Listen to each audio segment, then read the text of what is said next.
Oh my goodness. Okay.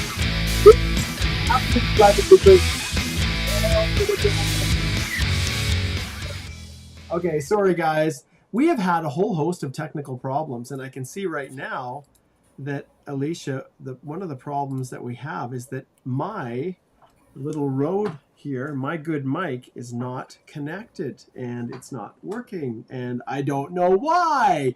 We've got this fancy little video that we've prepared here, you guys, to talk about these no points for LMIAs, the removal of job offers, and what it means for express entry.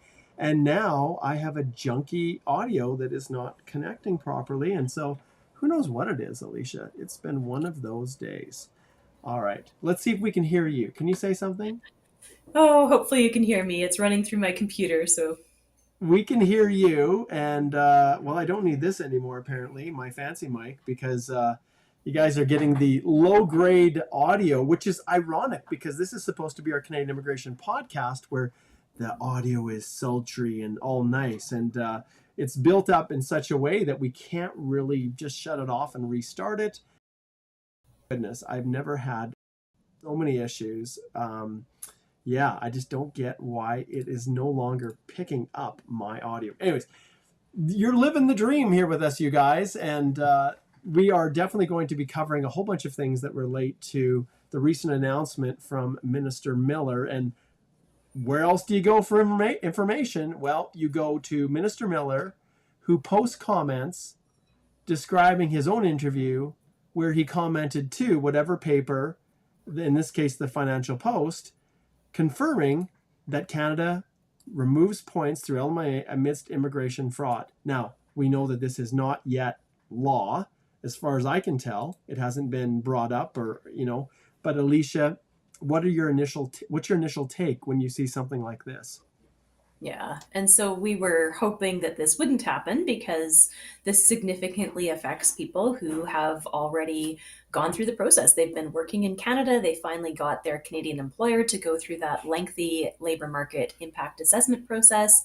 There's two different types of LMIAs that could be applicable here. So one would be what's called a dual intent LMIA, where that employer is wanting to continue to employ them on a work permit while they're here and then is also supporting their PR. Or it could be just a situation where it's a work permit LMIA, or one where they just said they wanted to support their permanent residents. But in all those scenarios now, immigration or the minister is projecting or saying that people are not going to be eligible to get those extra points in their express entry profiles for that LMIA job offer.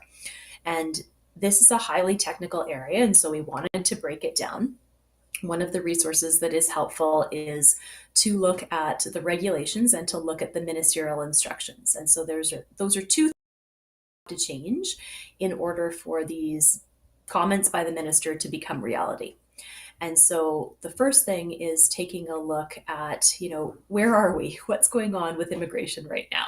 And we know that they are really trying to significantly reduce the number of permanent residents overall targets that they're going to have for 2025. So we know that this is one of the measures that they're probably going to use to just make that pool a smaller pool. Excellent. All right, I think, Alicia, I have figured out how to get my audio working a little bit better here. Could you just try yourself, and I'll turn my audio up so people can hear. Can you just try to shift over to your other audio source and see if that might work?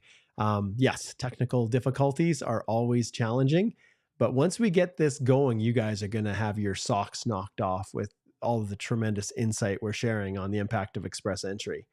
Let's see, did that work? Let's see. No, we have no audio. Dang, nope. So we're going to work with Alicia. The syncing between the audio and the video is a little bit off for her, but I think mine's clear. That's positive. And we'll just work through her computer, and that's just fine. Now, remember, as always, Alicia is the source of all great knowledge, and I'm just the presenter of the platform here. So we'll make sure that you pay attention when she's talking, and we'll work through this.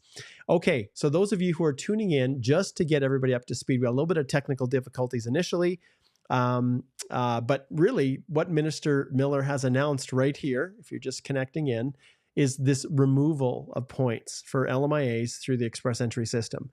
And that's what's driving our discussion. And it has become a very, very challenging issue for the department as a result of fraud, as a result of abuse, at least perceived abuse of the program, the inability, I guess, Alicia, of them to be able to, to counter the fraud, to be able to identify the bad actors, and and in the end, just punish those who are abusing it and using it for the wrong reasons. And so let's just see here. I'm just going to pull up my notes here, and then what I'd like to start with, you guys, is just a little bit of an introduction. And I think most of you are aware that since 2015, Express Entry has always given bonus points for the purposes of LMIAs. And the extent to which those points were awarded has not always been the way it is now. And so if we slide over here, and I think, Alicia, we've got your audio working now, if you can say something. Yeah, hopefully you can hear me. I can hear you. We'll turn it up a little bit here, and we'll make sure we've got it going good. But you can see here, these are where how the points are assessed. And if you're new to immigration, this won't seem weird. If you've been around for a while, you see that the government has done some revamping of how their website looks. And so the comprehensive ranking system, the CRS criteria, are broken down here. And within that criteria, there are bonus points at the end, and they call these additional points. And one of the most important factors for people who are in Canada working, or people that are supported by a job offer that has a foundation in a labor market impact assessment, is that there are up to 200 points if you're working in really a C-suite level position, like a CEO, CFO, those kinds of positions. And there are 50 points available for everybody else that's a tier 3 or higher. And those points make a huge deal when we're looking at the rounds of invitations. And so let's just pull up the rounds of invitations so that everybody kind of is up to speed. Once again, we've got a new look and feel to this. There was just a draw 2 days ago, 1,085, a PNP only draw. But when you look at the previous rounds of invitations, individuals who are in these programs, you're getting upwards of if we look here at the Canadian Experience class, 539 to a large extent, because people have those extra 50 points.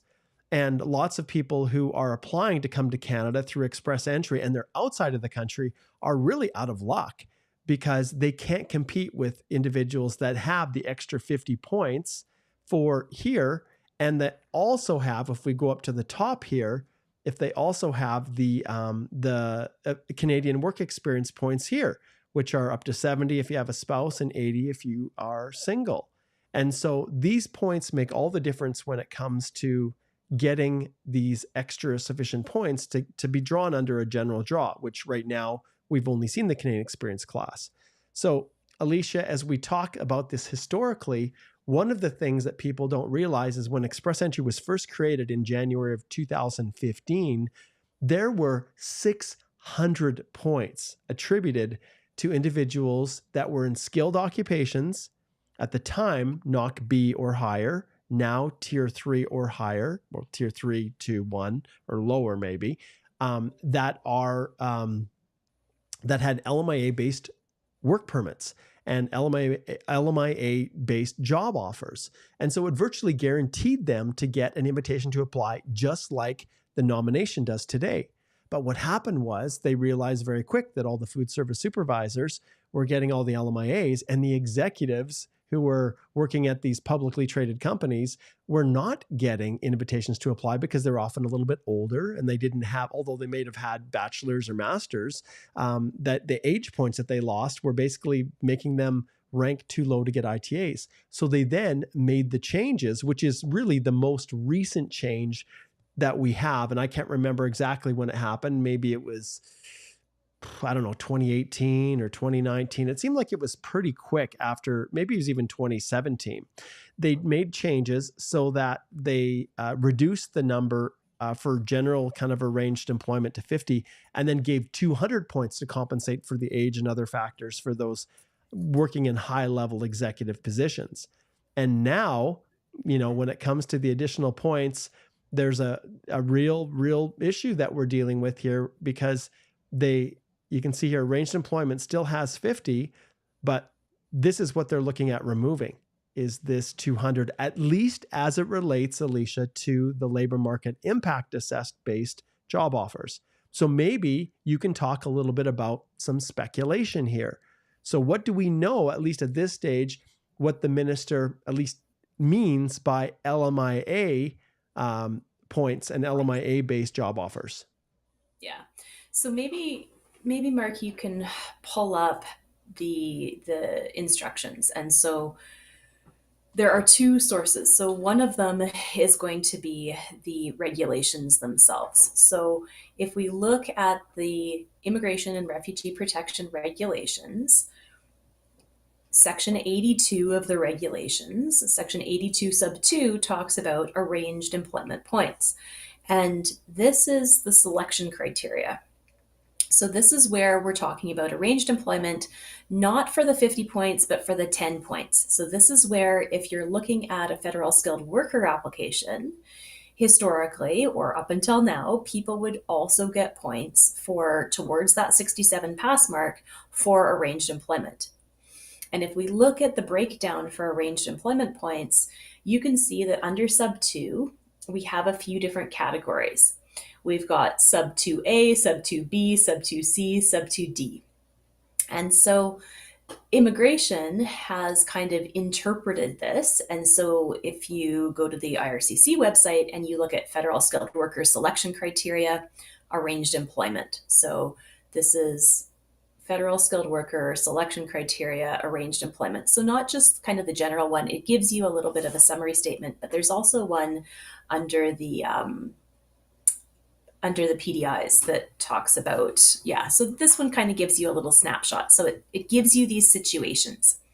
And so from these situations, we can tell that those arranged employment points depend on whether the employer has had an LMIA or is getting a new LMIA, or there's another scenario where you have an employer portal offer. So under the International Mobility Program, there's some sort of LMIA exempt category, and you're actually have been working for that employer for 1 year. So if you go to Job Offer Basics, this also gives a summary.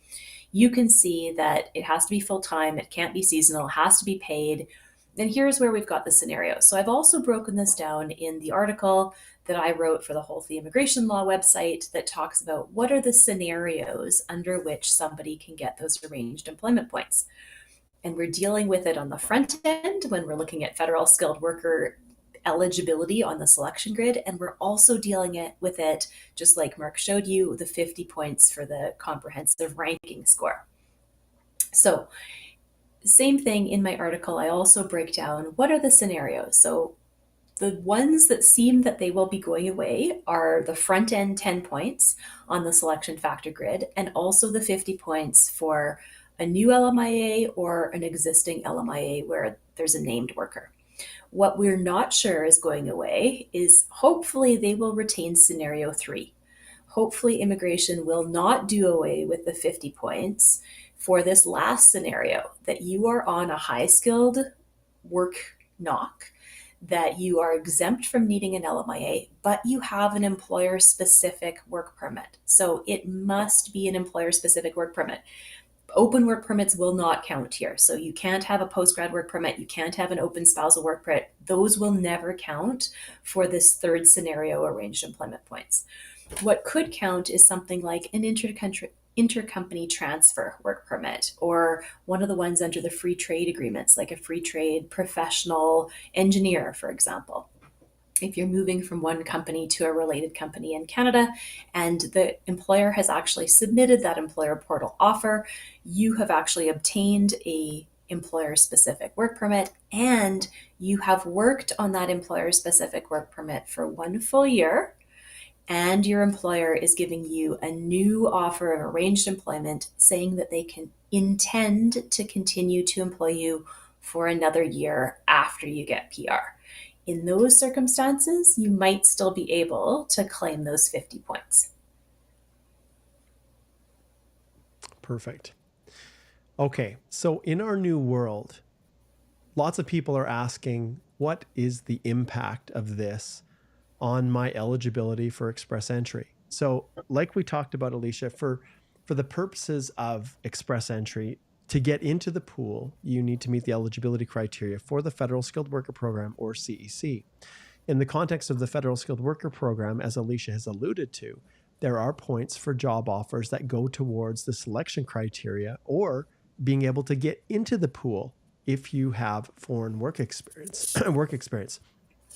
And at this stage, Alicia, we don't know for certain, to what extent the traditional job offer route based on LMIAs is going to be impacted by the announcement that the minister has so eloquently retweeted out from the summary of his discussion with the Financial Post.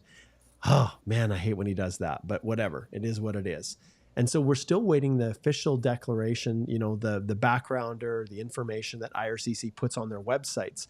But what is the impact now on the Federal Skilled Worker Program? Does it mean that if you are relying on a job offer to get those 67 points out of 100 that you can't even get into the pool now? I just don't know. Or does it purely relate to the actual selection criteria and the comprehensive ranking system and the arranged employment points? We know that these are likely going to disappear. Will it only be for here, or will it actually include these points here? Yeah. So if these are dropped, then what is the impact essentially on the rounds of invitations? So Alicia, if I was to ask you right now, and we were to take away these 50 or 100 points, what kind of an impact do you feel it would have on something like these Canadian Experience Class points? So the last round, November 19th, for just a CEC straight up draw, the CRS score was 539. So what kind of an impact do you feel it might have for individuals that are in this range? Yeah. So I suspect that at least a few of the people that are at hitting a CRS of 539 actually have those job offer points. They're claiming those 50 arranged employment points. It's more rare for people to get those 200 points because you have to be in that C-suite senior executive managerial level. It's not just any senior position, it's like the 00 positions. And so there's probably not too many people that are getting those 200 points, maybe a few, but probably a decent percentage of people would be claiming those arranged employment points of 50. And so this is where we have to wait to see what happens with the ministerial instructions. So maybe Mark can pull up those ministerial instructions. I took a look this morning. I've been refreshing it. The most recent ones were updated August 9th, and so they have not yet been updated. But what I suspect is going to happen is Minister Miller is going to do a new ministerial instruction for express entry. And that's where we see the points breakdown. So if we pull it up and we look at, section, so there you go. You can go over here, check the instructions in force since August 9th. Where you figure out how the CRS points are getting broken down is section 29, sub 2. And this talks about the qualifying offer of arranged employment. And you'll see that there's scenario 2 sub A, 2 sub B. And so within 2 sub B, sub III, that's where we still have those points on that LMIA exempt work permit.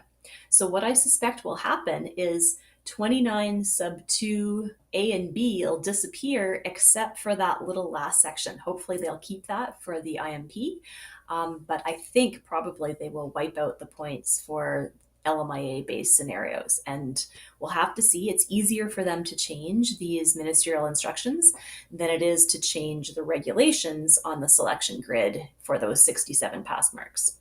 So Alicia, with this, we know that these are all built under ministerial instructions, okay? Right. So what is the difference between something that's built into a ministerial instruction versus something that is an actual regulation within the Immigration and Refugee Protection Regulations? What's for the viewer who is watching, what's the difference between the two? Yeah. So anything that's a regulation actually needs to be properly passed. It needs to be posted in the Gazette. It needs to be advanced as law. And so written into the Immigration and Refugee Protection Act is the ability for the minister to make certain types of ministerial instructions. And those are much easier for the minister just to pass or to implement, rather, without having to go through the formal process of changing the law, without having to change the regulations. So it's much easier for the minister to change these ministerial instructions. And I suspect that that is what is going to come probably in the next few days. Yes. And you can see back historically, there have been quite a few changes. And each of these are documented here. And like I said, I can't remember if I went to like November 19th, if that was when, they ultimately removed the points for the 600 points. If I was to type in 600 maximum points for national, no accompanying. I'm just looking here to see if I can find the nomination revoked. Yeah, I can't remember if this is when it was or if it was earlier that they had switched the points from 600 down to 50 for those offers of employment. But now we should see one probably, within the week. I have to assume if he's announcing it already in the newspaper, he's not going to make people wait for 3 weeks or so till the new year. But we should see instructions in force since December, whatever it might be. Maybe it's the 28th or something. I'm pretty sure it wouldn't be the 25th, but 2024. And then we'll know for certain how these actual changes that he was tweeting about are going to be modified. But like Alicia indicated, when it comes to the admissibility of people into the pool and the federal skilled worker program eligibility, we just don't know, because that is based here in the actual regulations and what is defined as arranged employment. And so, and the points attributed to it, which are up to a maximum of 10 in that 67 point threshold. So we'll just have to watch this and see how it plays out. And for sure, we will let you guys know the moment we hear anything about this. So this is kind of, historically, this is, we see the minister hints at this, but what's this whole issue, Alicia, of fraud and job selling and exploitation? Because that's the exact reason why the minister highlighted the need to just remove this, was concerns about fraud. So why don't we delve just a little bit into that? Yeah, and so we've heard stories. It's been news media has been reporting on different scenarios where people say that they had to pay for an LMIA. And of course, that's completely illegal, right? So a Canadian company is the one that has to be filing that labor market impact assessment. And they have to prove that they are a Canadian employer. They've advertised and recruited. They have to be very specific in how they do so on the National Job Bank and other national news sources if it's a high skilled job. And they can't find a Canadian. And then only then could that company submit an application, a labor market impact assessment application to ESDC or Service Canada in order to get an LMIA approval. And it's probably taking over 7 months right now to get a LMIA approved by ESDC. But if they got that back, then people could apply for that work permit. And that work permit would be employer specific to that employer. What we've been hearing is that there has been fraud. So consultants or agents or somebody has been ghosting these LMIAs or fake LMIAs and telling people that they have to pay in order to get that LMIA. And so keep in mind, it's illegal for the company to charge the worker anything for that LMIA.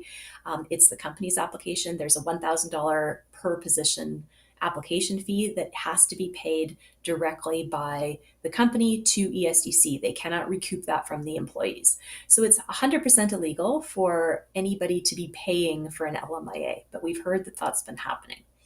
And so if that is happening, then it's giving people the ability to work full-time or part-time. It's usually only full-time positions that are approved for most LMIAs. And then they're probably claiming there's arranged employment points to try to get their PR. And so if this is a scheme that's been fraudulent and people are charging thousands or tens of thousands of dollars for these fake LMIAs or LMIAs that are not legitimate, then it's going to mess up the entire system. And I 100% agree with Mark that, to completely reject the entire system, because all of the people who are doing it properly are now probably out of luck, right? All those people who legitimately cannot find employees to fill the position. They've been waiting for 7 months for that LMIA. They did it all properly, and they have an employee that they would really like to keep who's now running out of time on their PGWP, for example. It's going to cause people having to go home. Is going to be the result from that. Yes. So let's shift just for a second, Alicia. And what I want to talk about now is the impact that this is going to have on individuals. And so what does this mean? Well, the moment we start to reduce the other factors, the additional points that are awarded for different things. And if I go back to I want to point this out to everybody here, if I can find the criteria page here. These criteria at the bottom, and if you just go to, you can find this information by going to Express Entry, the CRS criteria. But if you go to the bottom for the additional points factors here, you will see that over time, things have been added based on what the government felt was a pull factor that would help a person to become more successfully established in Canada. And so when Express Entry was first launched, there weren't 15 points for a brother or sister in Canada.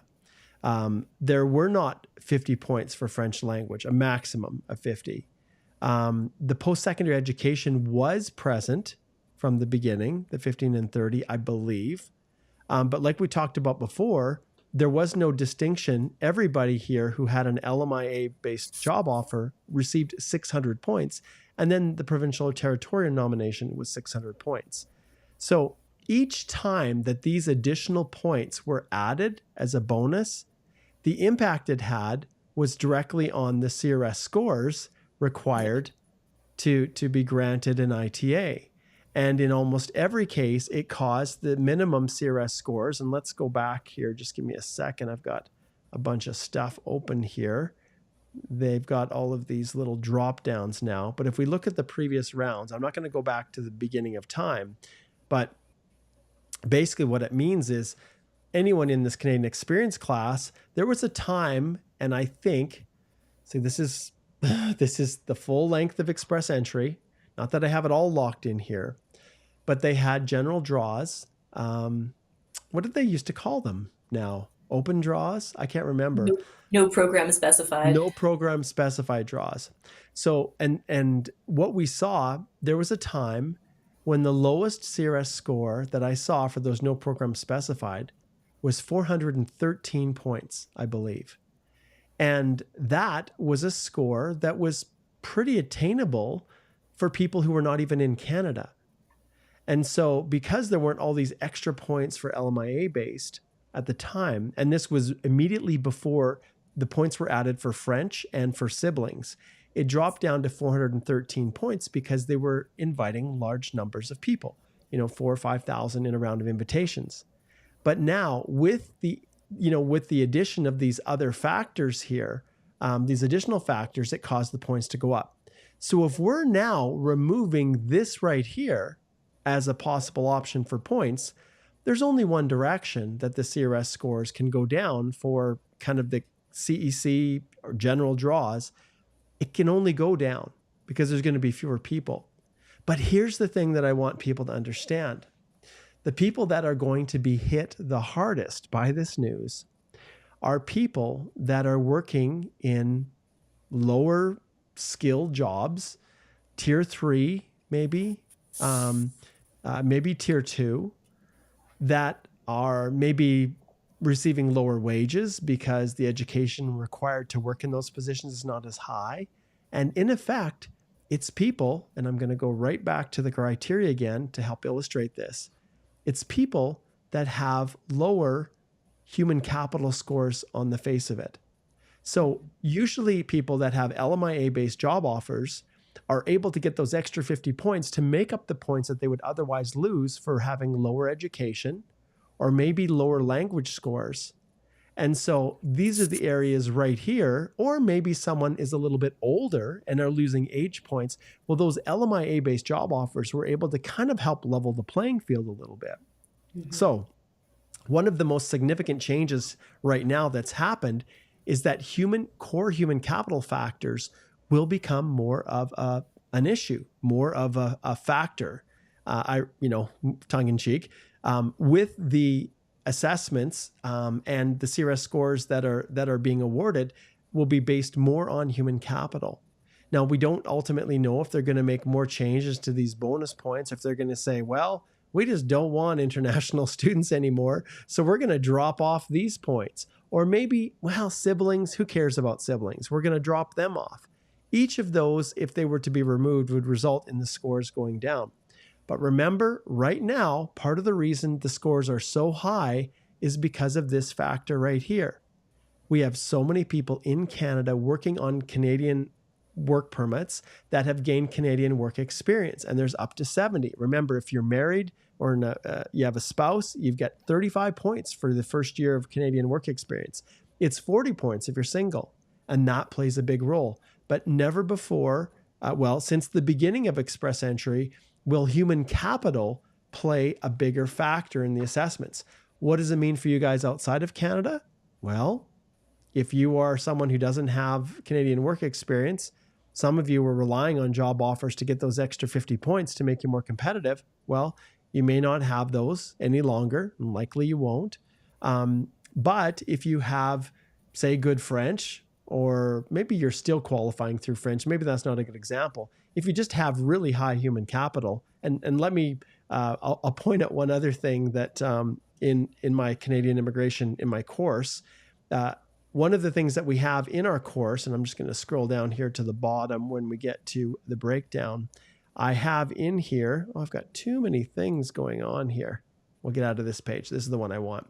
This has the breakdown of all the individual lessons. So one thing that we did when we were doing this course is in Module 1, right here, Learning the Basics, we created here in Lesson 4 and Lesson 5 some CRS case scenarios so people could see, through a real life example, how many points you would likely get if you were in certain situations. And in this case here, we broke it down for an individual who has basically 3 years of foreign work experience, is 29 years old, has a CLB of 9, so that's an 8 in listening, 7 in the other abilities for IELTS, or on the Canadian language benchmark for the CELPIP, it's just straight across 9s.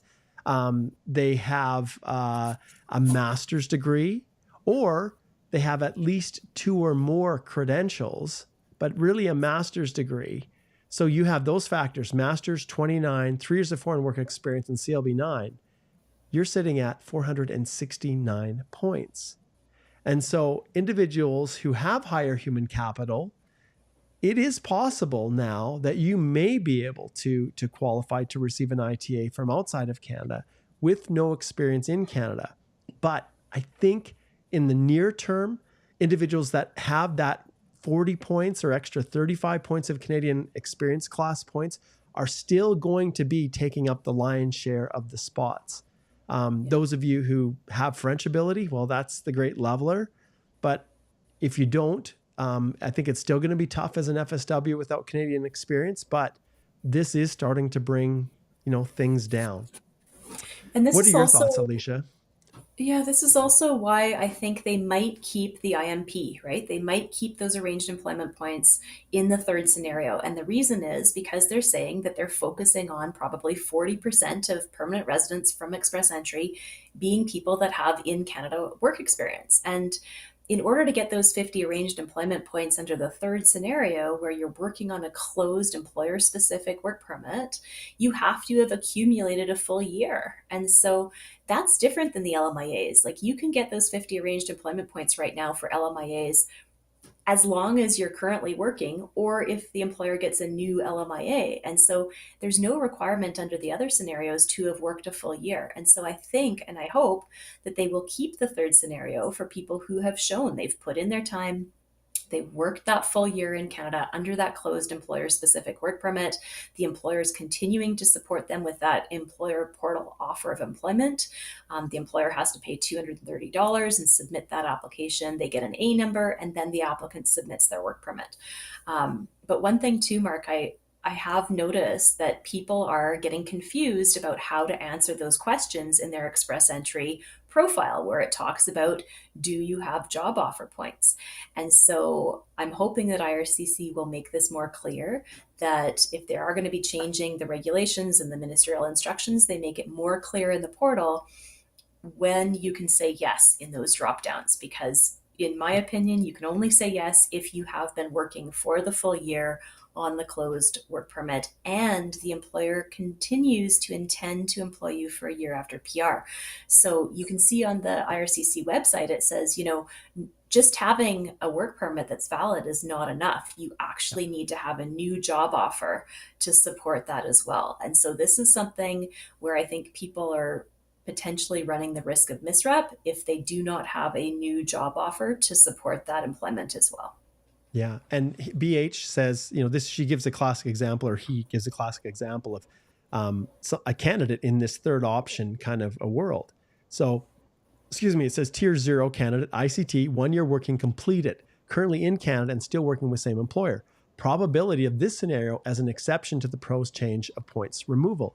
And both Alicia and I are kind of on the side that if you are under the International Mobility Program on an employer-specific work permit with that 1 year working in Canada for that employer, that they're going to preserve that. At least that's my feeling. Because remember, at the source of all of this is fraud.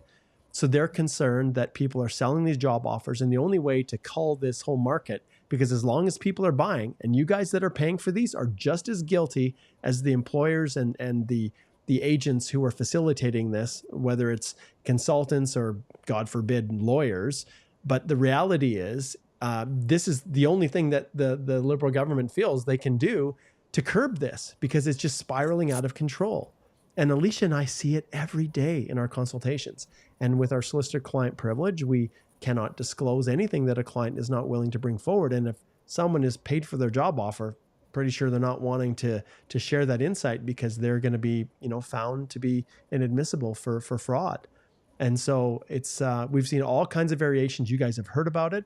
But the big issue right now is that with the removal of this, individuals that have lower human capital, who are in certain industries, are going to have a much more difficult time securing PR than before. And this is on purpose. So yes, tackling fraud, but I think it also comes down to the government trying to figure out who they really want as candidates. Do they want food service supervisors who are working at one of the franchises, who have a 1 year postgraduate diploma or a 2 year college program in whatever, maybe business administration or something like that, who are scoring normally fairly low points, and with the job offer getting those extra 50 bonus points? By really removing those extra 50 points, it reserves more spots for people with the higher education, the higher language ability. So there's a two-prong approach to this. And I think it's not just dealing with fraud, but it's also having the ability to kind of cull out, I guess, if you will, lower human capital folks that otherwise would have qualified. And this was part of the process back in, like I said, 2016 or 2017, when they removed the 600 points for LMIA-based job offers for people that were in skill B, the tier 3 equivalent at that time, who were dominating the ranks. And let's face it, food service and retail trade and those occupations, if you were to look at the occupations of individuals qualifying through Express Entry, the general CEC for sure is heavily dominated by those positions. And not, I guess should say, what's the proper word? It's not surprising that is where a lot of the LMIA-based fraud is. Obviously, there are other things, like we look at, administrative assistants or executive assistants and other positions like that. All of this is fed into the challenges that we're experiencing right now. But those of you who have higher human capital that were feeling, oh my goodness, I'm not getting a chance here, you may now actually have a little bit more of a chance, if, because you're no longer going to have to compete against people that have LMIA-based work permits for, say, a tier 3 position. So keep that in mind as we're kind of assessing this. Infinite Loop says, have they also finished 200 points for senior execs? So this is kind of the discussion, Alicia. If we have a senior executive who's on an LMIA, right, who is getting those 200 points? Is there likely to be a higher rate of fraud for someone claiming a CEO position for a company, an LMIA that's a fake job offer? I don't know. Will the 200 go? Will they leave that and just remove the other? But right now it's unclear. And remember, you guys, there has been no regulatory changes or ministerial instructions regarding this. All we have is Minister Miller tweeting a Financial Post article that quotes him, and I guess the select parts that maybe he wanted to be quoted. Minister Miller, why the heck do you not just post it? Just post it. Okay, that's my pet peeve. All right, let's jump to a few more questions here. And boy, time is flying fast. We're already 12:02, and this isn't intended to be a long one. Let's see. Yawar says, my question is, this is kind of outside. Okay, forgive us. The question is, I'm planning to schedule a consult with you. What can I expect? Will it mean we go through my documents, reference letters, salary slips, and express entry profile? No, Yawar. We answer specific questions within the consult. And then if you choose to retain us, you can hire us to help you. Yes, we review your applications. Yes, we do a comprehensive, assessment. We work with you to put everything together. We even work with you all the way through to submitting your application, but you maintain control over it. Go to our website, check it out. We absolutely love the way we do it. Alicia and I sleep at night. Igor does too, because we know that things are not getting missed when we are focusing on it and you at the same time over a Zoom screen share. So go check that out. That's how we do it. There's one other additional question here from Liz. She says, sorry, Alicia, for scenario 3, and this is the job offer 3 that we were talking about. This is where you're basically have an IMP, an International Mobility Program work permit that's LMI exempt, and you're trying to claim the job offer points. So how long does the job offer valid to claim points? When the company submitted into the portal, I've extended my closed work permit with the company and waiting for an answer. So maybe you can just clarify, just a year, I think is what we're talking about here. But, how long does the job offer have to be valid to claim points? Mm-hmm.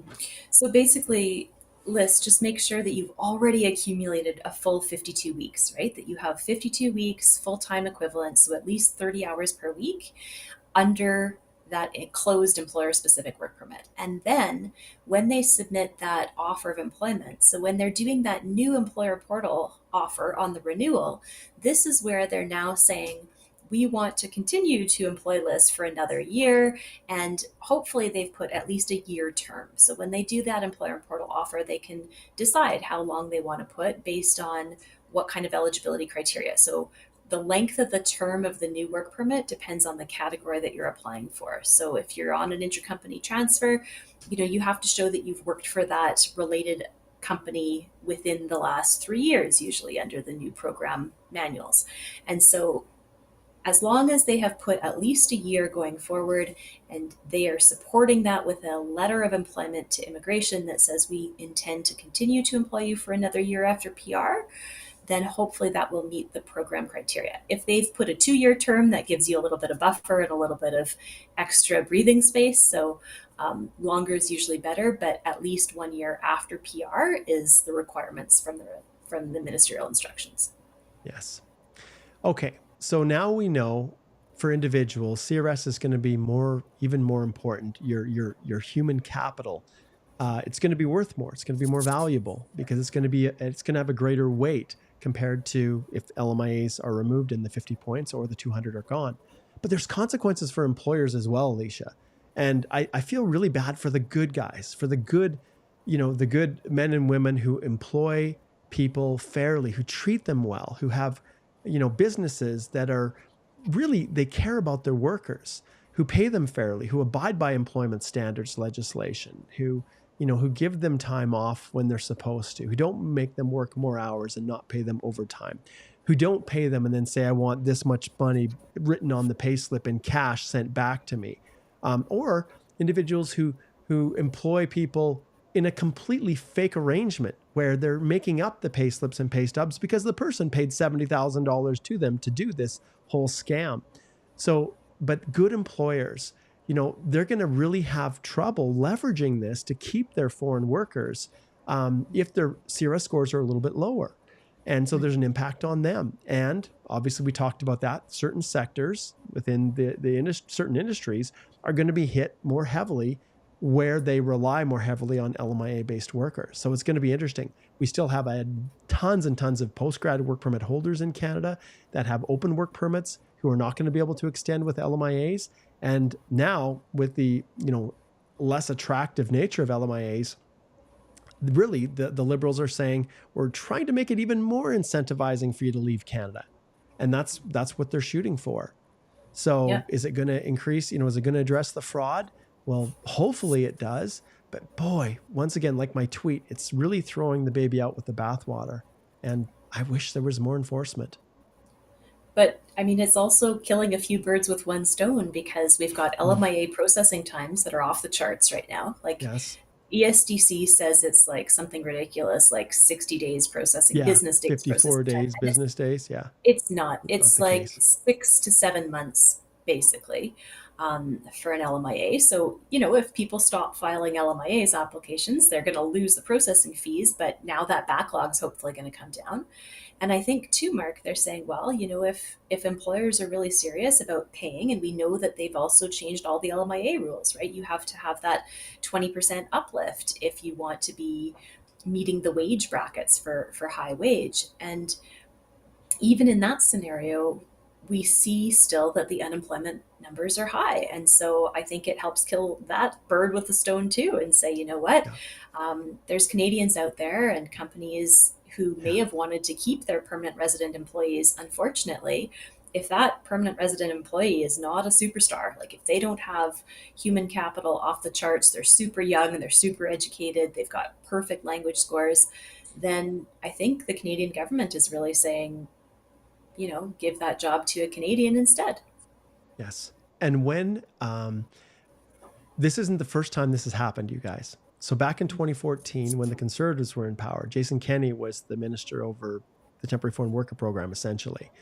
And he had made some comments in the news about some CBC Go Public articles where Canadians, young people, were complaining that they weren't getting jobs at McDonald's and other fast food franchises because they were being given to foreign nationals.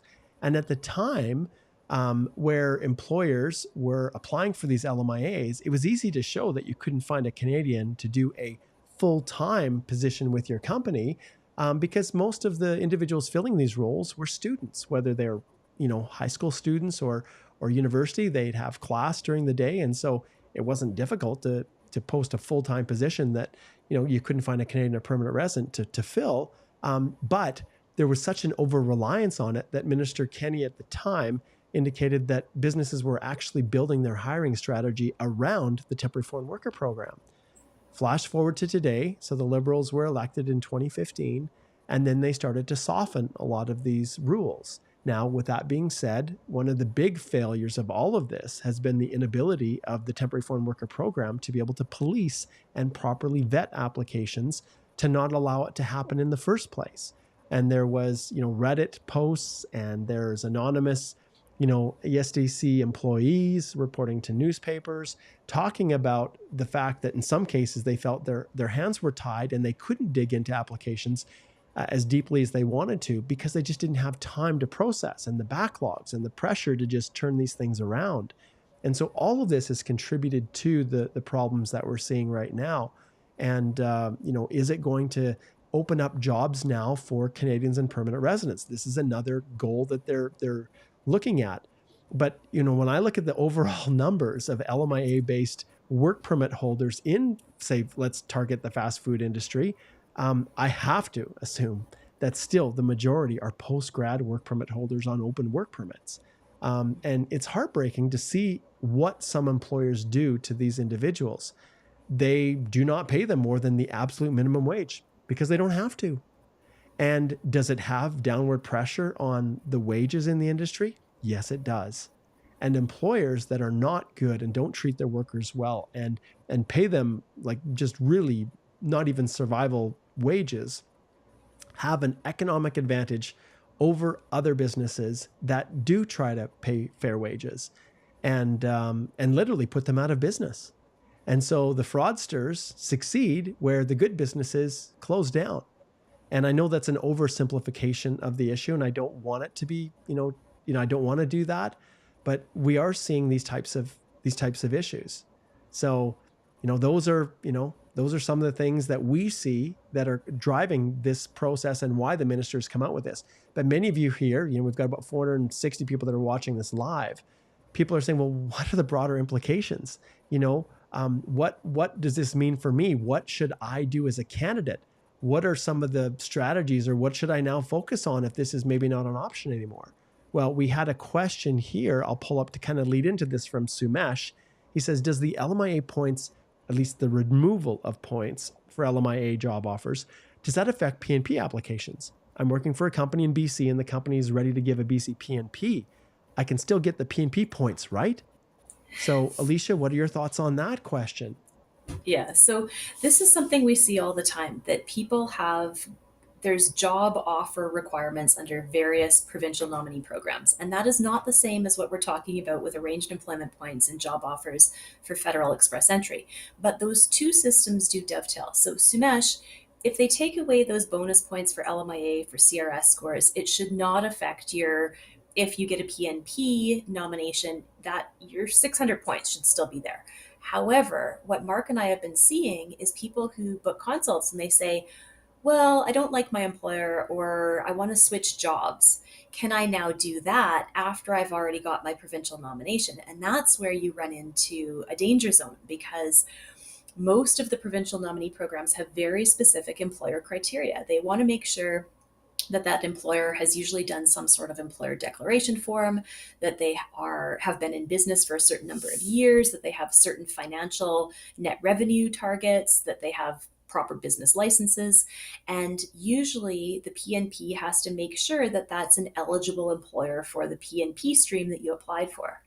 And so if you switch employers, that runs into a danger zone of maybe that PNP is going to actually withdraw their nomination, because also employers have an obligation to notify the PNPs if they're no longer employing that employee. And I'm also noticing this under the rural renewal stream, that different communities, and this is going to be the same for these new Francophone community immigration class and the rural community immigration class, the designated communities now are starting to implement processes with like memorandums of understanding that say, hey, if your employee leaves, you have an obligation to notify us, and that may result in us withdrawing your community designation support letter. And so just make sure that if you're in a PNP that's employer based, where you had to have a job offer, make sure that all of that maintains validity for eligibility, and also that you maintain your temporary resident status. Because the big problem is, even if you're not getting LMIA-based job offer points for federal express entry, almost all of the PNP programs require you to maintain your valid temporary status and usually your ability to work if it's a job offer. So that might mean that you still need your employer to go through that LMIA process if it's taking a long time to get your PR and you don't have another way to get an extended work permit. So just be careful with that. Absolutely. There's a bunch of different questions. I'm just going to pull up Yusuf. He just posted this and I couldn't help. This is a real question that people are asking.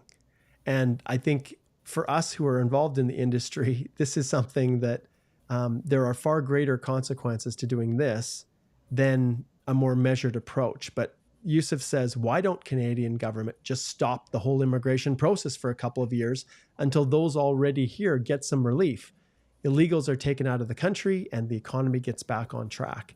And believe me, there are some proponents of this. You just close the borders and shut things down and just deal with the people that you have here. And in some instances, what Yusuf's saying isn't to just shut down all the immigration programs. What he's saying is, process the people that are here first and don't do anything else and don't bring new people in. And, through the pandemic, when the borders were closed, to some extent, that was the reason why Minister then Mendicino created that draw. Was it what was it? 76? It's all a blur now. Anyways, the February 13th, 2021 draw, where there were 27,332 invitations to apply issued under the Canadian Experience class. Effectively, everybody that was eligible for CEC, and the lowest score was 75 points. And that's what people were, that's what they thought they needed to do to continue hit these levels plans. And then there's been I know that the Conference Board of Canada is doing some longitudinal studies on how well these people in that group fare over the coming years. I have to reach out to them and see how that's doing and maybe invite them to come back and talk about some of the data. But lots of people were very critical of that because they said it's not just about numbers. And now I wonder if the Liberal government is maybe feeling that pressure that, okay, maybe we need to be more selective with the human capital of the candidates that we're bringing in through express entry. And if you look at the regulatory statements, and I can't remember exactly how they define them, Alicia, but the Hansard and discussions that went on when express entry was created, it was designed to try to still capture the best and brightest in terms of how they categorized that or how they defined it. So I think we're going back to that stage. The day of having lower skill, kind of lower wage, and still getting PR in Canada, at least through the federal economic programs, I think that is starting to wane a little bit, unless, of course, you speak French. But this is a good segue because people are now saying, okay, well, what do we do? Well, there's going to be greater emphasis on PNPs. And so CRS is critical. You want to try to maximize your CRS even more so now. Higher education is going to be a focus. Higher language scores are going to be a focus. But exploring PNP options is going to be even more important now, which ironically is at the exact same time that the government has slashed or will slash for 2025 the total overall numbers. So you can see where this is going, okay? The immigration department is not your friend right now. They are in full damage control. And if you are expecting the government or the minister or whoever to come and save you, it is not going to happen. Those of you who are industrious, while still being honest, are going to have opportunities because you're going to be the people that, like I had the consult with the two women yesterday who are both living in Calgary, and they have an LMIA-based work permit. And actually, no, one has a postgrad work permit, the other has a spousal open work permit. And the advice I had to give them, even though they were talking about a great job with a company for both of them, they were both working for the same company, making okay wages. The advice I had to give them was, you need to consider leaving. This is just a very temporary job. You need to consider going to rural Alberta. And that's what we're going to see more with the development of these new programs, these rural community class that they're creating, as well as the Francophone. This has been one of the pressures, is to push people outside of the major centers. So pay attention to that. Alicia and I can't give you guys all advice on, in a comprehensive way that will capture everybody's situations and everyone's circumstances. That's why people hire us directly to represent them. That's why they book consultations. But generally speaking, if you are looking at the writing on the wall here, the government is trying to push people outside of the larger centers. They're trying to emphasize on people that have higher human capital. And if you are one of those individuals with a work permit that's expiring, they are not going to save you. They want you to leave. And we canvass these things within our consults. And sometimes, Alicia, I know you do as well as I do, we have to tell people, you have no option. You must comply, and you need to leave, and leave yourself open the option for things to change and for greater opportunities to come. And if you have not, you guys that are watching this, we're up to about 500 now. If you guys have not listened to our Time's Up series, go the freak over to our podcast and listen to it when you're traveling to work and back. Watch it on our YouTube channel. Because Alicia and I talk about the consequences of choosing to stay past the validity of your work permit, choosing to become illegal. And it may look, hey, like there's enough crooked employers out there that are willing to pay you cash under the table, but you have no future in Canada. And you will be living survival worse than you would have been living if you had gone home and taken hopefully your good recognized education and your experience. Because if you go under the table, you slide under the radar, you try to go illegal, you are then closing off options to maybe other countries like Canada, the US, New Zealand, Australia, other countries, because Canada has information sharing agreements with them. So keep all of that in context. And I'm just going to jump one more step to employers. Employers need to do the same thing. They as employers need to step up in Alberta. And if you've got an employer who says, oh, we're not supporting our workers because we don't feel like filling out that employer attestation form, that declaration form, and describing our financials and everything. Well, employers, you need to get with the program, because if you want your workers to stay in Alberta, you need to be willing to truly support them. And the same thing goes for other provinces. The provinces are looking at employers who actually care about their workers and want them to stay with them and work with them and stay in the province, who are in it for the long haul, not workers that are just constantly flipping and burning employees out because they treat them like garbage and are just using the program to keep them longer because they don't have an ability to extend their work permit for whatever reason. So this is so multifaceted, and individuals here that are watching that are wondering, what does the future hold? Consultations really give us an opportunity to really look at all of the ins and outs with you. And there's a link in the description below where you can book consults with us. Yes, it's hard to get in here because we're just about to Christmas time, but I will have spots open, and Igor will have a few spots open, and Alicia is taking some much needed time off. But the reality is we're here to help. And if you need help filing your applications, we do that. We work with you together collaboratively to do it, so that when you submit, that one chance that you may have, one chance, doesn't end up being you have no more chances. And people book consults with us, Alicia and I, very rarely at the onset. For some reason, they feel like we're only here to help when all hell breaks loose and you don't have any options or you get your application refused. Please don't be that person. Reach out to us in advance and let us help you to do it right the first time. Because, man, you just may never get a second chance. And we see it. Alicia, for consultants, lawyers watching this, you got any advice for them?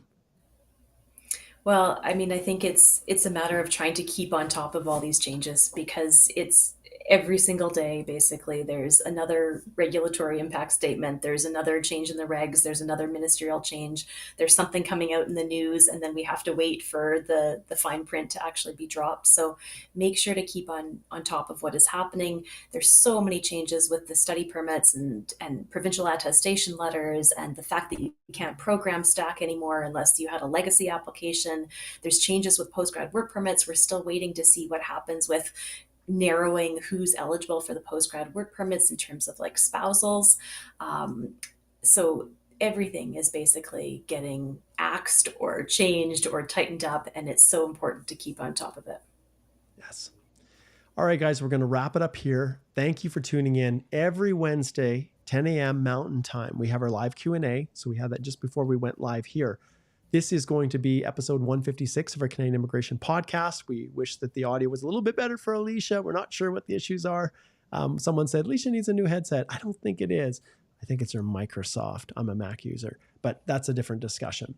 Thank you for tuning in. We appreciate your questions. We appreciate your comments. We appreciate you. And Alicia and I, our hearts go out to you guys. Like this, who would have predicted this? When you choose to come to Canada to study, to work, hoping that you have an opportunity for permanent residence, and it's been held out to you as it being a realistic opportunity, and then to have the complete rug pulled out from underneath you, like, we feel for you. And it's not just because this is our livelihood and how we provide for our families is by people hiring us to file their applications. Alicia and I had lots of options with what we wanted to do with our law degrees. And we gravitated to immigration because we felt like it was an opportunity to make a difference in people's lives and to genuinely help people and, experience the gratitude when we do help people accomplish things. But my goodness, Alicia, right now, it is not fun. It's not, because you book consults with us and we do the very, very best that we can to present all the options. But Alicia and I, we are honest in our advice, and we give you advice that you can actually rely upon. And sometimes after a consultation and talking at length with you, we say, look, there are no feasible options realistically that we see for you. And obviously there's a faint hope that some crazy thing will happen. But generally speaking, for a lot of you, you will need to consider having to go home. And we just hope that our advice that we give, at least you know that you're getting the straight goods and not just someone who's just trying to scratch another dollar out of you before you end up having to go home. The Time's Up series is there to help. We talk about H&C applications. We talk about refugee applications. We talk about why you shouldn't apply through those programs. We talk about if you are a genuine candidate and it's possible to consider them as an option. We talk about expiring status. We talk about just a whole host of things in this Time's Up series. And we hope that that will be a benefit to you guys. And you know, at the end of the day, we're just here to try to help. Any last comments, Alicia, before we officially sign off? Well, I'm just gonna, wish people a Merry Christmas. I think the one ray of hope out of all of this is the fact that there are those two new federal programs. So, yes, the rural community immigration class, the Francophone community immigration class, just like Mark said, it's all about a legitimate intent and being established in those communities. And I think that's where immigration is trying to push people.